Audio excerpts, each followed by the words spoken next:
Hey, welcome back. Today's video is going to be about the marten. I'm noticing the neck is lifting from the body at the heel of the neck, and so I want to make a new saddle for it. I don't want to sand down the one that I have. Eventually it's going to need a neck reset, but we can make do for now. And then when it really comes time, we'll do the neck reset. So hang in there with me and we'll get this saddle built. Okay, so the first thing I had to do was add this piece of wood here to close up the gap. So if you look here, there's a pretty big gap there, and it's about the width of a saddle, so it's really difficult to sand the saddle, especially lengthwise, you know, to reduce the depth of it, I guess you would say, because it can slip right in between there and makes it really hard. So I put this blue tape down on the surface of the bench here, and then this is a scrap piece of wood, put tape on the underside of this, and then used this stuff here, super glue, to adhere this to this, but only temporarily. And that really closes up the gap, so nothing will slip through there. It'll give me a lot more confidence, and I won't be hitting my finger and that kind of thing. So that was kind of the first step. We're waiting for this to dry, and then we'll be busting out the bone blank and doing some tracing to mimic the saddle that's in there now, because that's really nice, but we're going to lower it. All right, until the next clip. All right, before we do anything in terms of changing out the bridge there, just wanted to give you a slight sound sample here. It's tuned up to standard pitch. I did change these strings out yesterday to the Martin Lux Cobar strings, and I you know, oiled the fretboard and that kind of thing, and I just really enjoy looking at the inlay.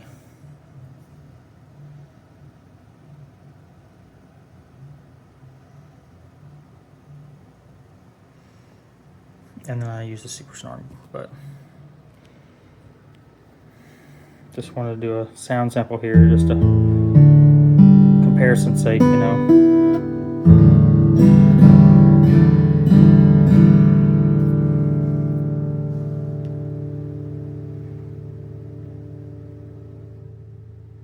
Still ringing.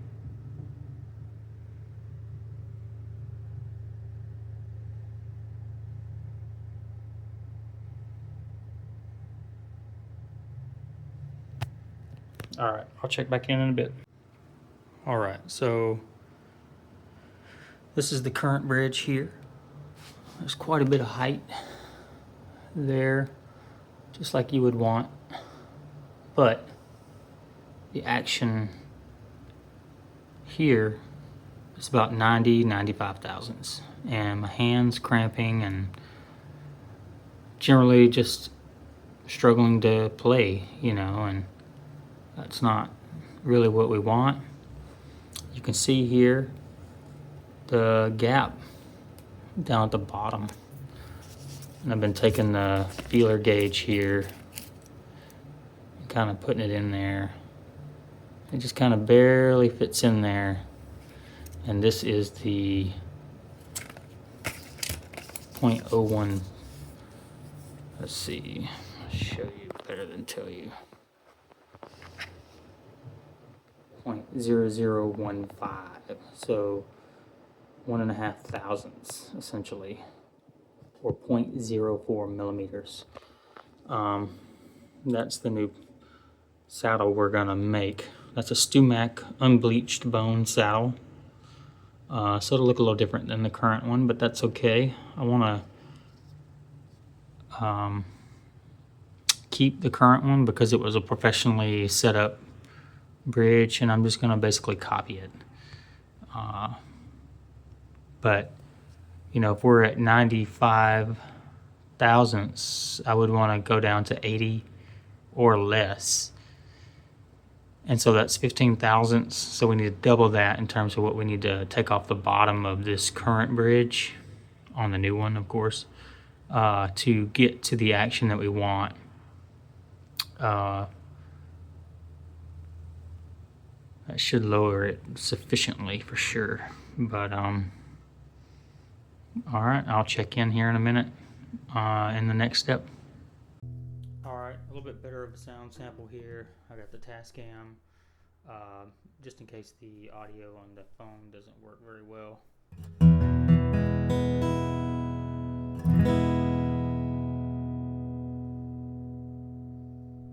This is the current bridge with the new strings.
Tell that I haven't played much this morning.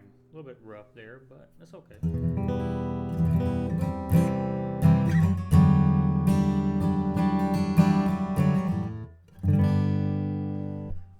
Playing the song Creep by Radiohead with just a lot of bar chords here. This is where I really started thinking about maybe the action needs to be lowered a little bit.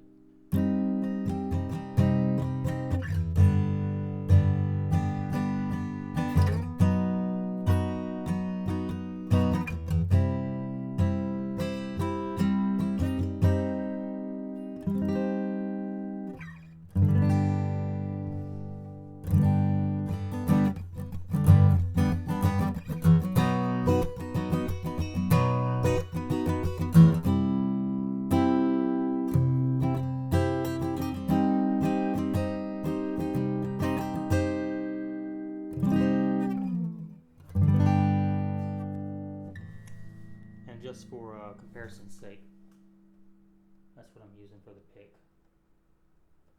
So it's the Golden Gate extra stiff. So it's a little clicky, but I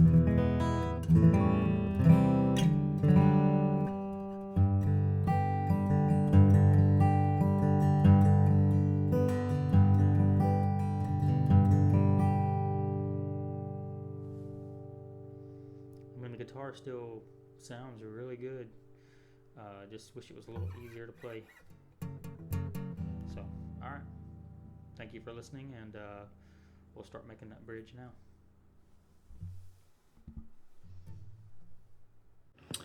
Figured I should throw in a little clip here of the measurement.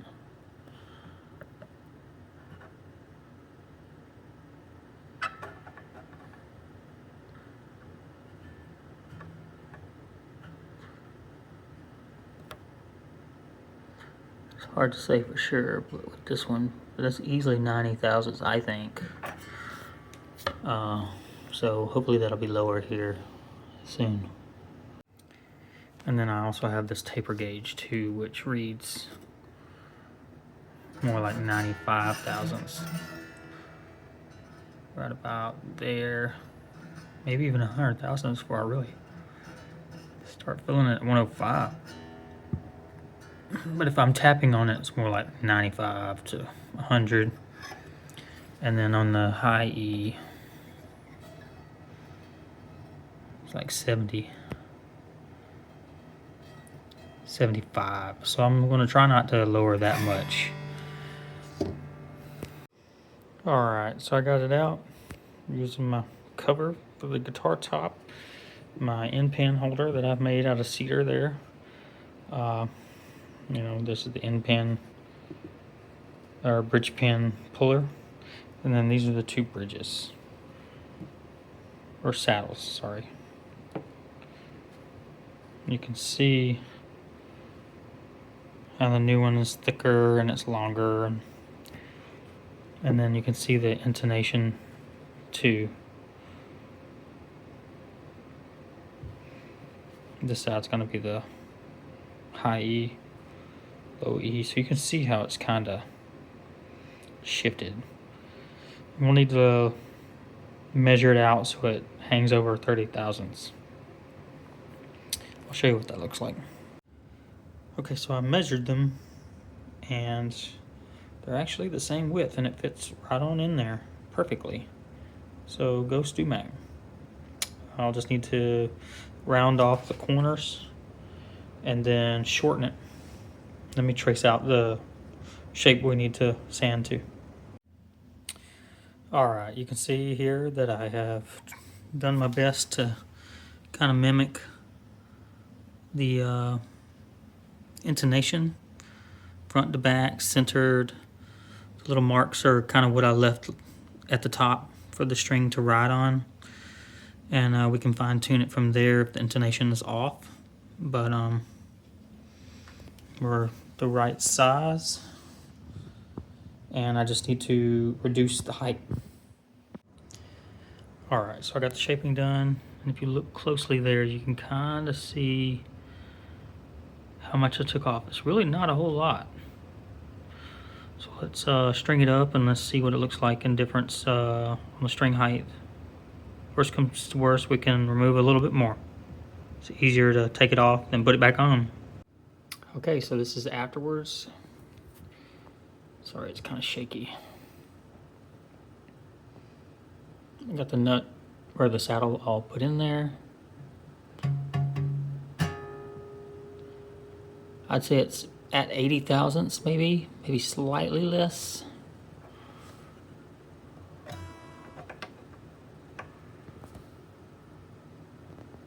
And then 70, at least on this card, for the high E. See how that kind of sits. It's really hard to tell sometimes on this one. But here is the new saddle. Like I said, it's unbleached, so it doesn't match quite as well, but I checked the intonation. It seems like it's intonating really well, so there's that. I don't know if you can tell how I've done that. It's kind of hard to tell. Like the middle two are pitched towards the neck. The B is pitched towards the tail of the guitar, the bottom. The high E is in the middle. The A is in the middle. And then the low E is pitched towards the bottom. So, and it definitely plays a little easier now. And I think it sounds a little different. So here I'll set up the camera for us, and we can look at it from there. I just wanted to look at this gap again. Did that get wider? I don't know if it got wider or not, but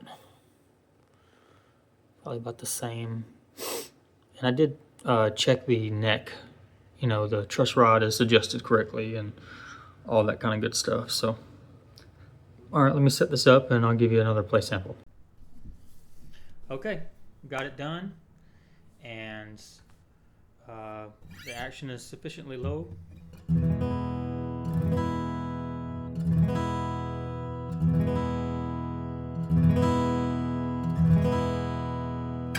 I checked the truss rod. It maybe could be tightened up just a smidge. It was at 8 thousandths, and I could tighten it up just a hair to get more like 5/6. But everything seems to be playing pretty perfectly. It's intonated just right, except for the very highest fret here. I have a little bit of a buzz, but I'm okay with that for right now. I'll adjust the truss rod, straighten it out just a little bit more, and go from there. I'm pretty sure it'll be okay. But we're up at regular pitch here.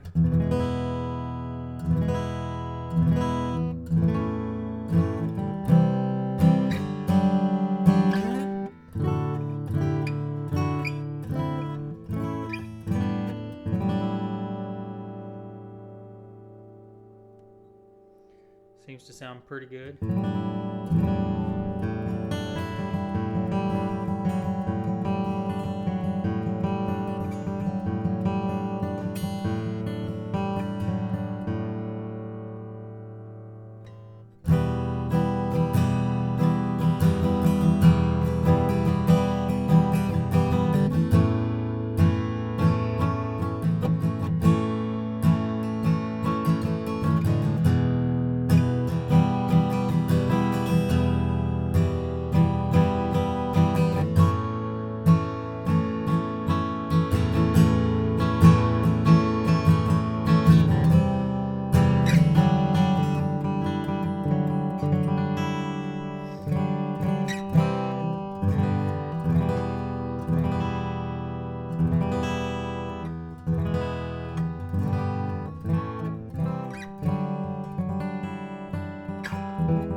So these are the exact same strings, same pick, all of that kind of stuff. Same bad player.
So that seems to be easier on my hands. My hands are hurting a lot anyway, though. But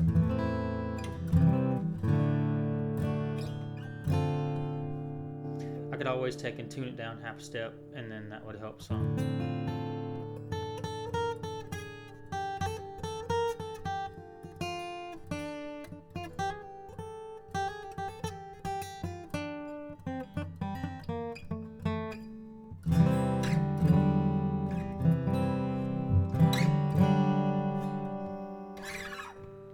I'm not sure on these strings yet. The Martin Lux Kovar, these are 12s. They seem sharp on my fingers, but maybe they'll wear in.